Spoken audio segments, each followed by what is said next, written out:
Whenever we talk about occupational therapy in autism, we usually focus more on sensory issues, and our intervention is also based more on sensory integration therapy. But we should not neglect motor difficulties which are actually faced by these kids along with the sensory processing difficulties. That's the reason I picked this topic today. So you'll say, what are motor difficulties? Motor difficulties are the problems in which the child faces difficulty in motor action, performing the coordinated movement, either the cross coordinated movements or fine coordinated movements.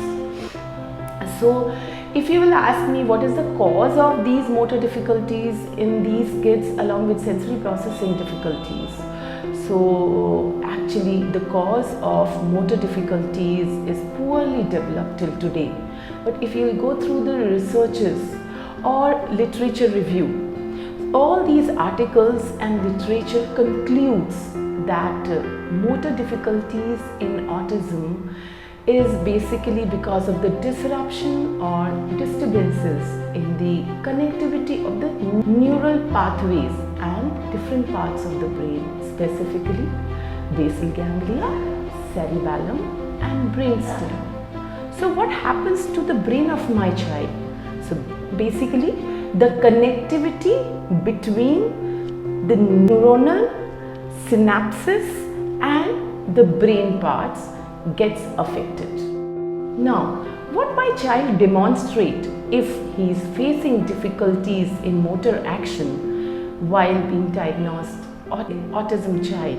My child demonstrate clumsiness, low muscle tone, less muscle strength, instability in postural control, uncoordinated movements, difficulty in balancing, difficulties in gross motor skills or fine motor skills, difficulties in motor planning, motor sequencing, gait pattern sequencing difficulties, left and right integration of the brain problems.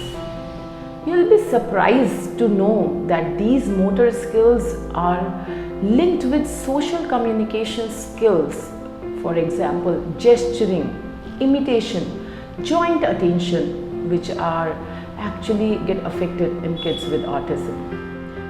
So when we speak about the treatment and intervention part, so we should focus to enhance the muscle tone of the child, muscle strength, postural instability, coordinated movement, more cross motor and fine motor repetitive movements.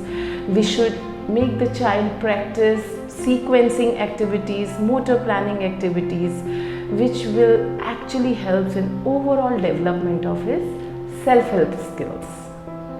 I hope now, along with the sensory integration therapy, you will focus on providing different activities which will enhance the motor skill of your child with autism. Thank you so much.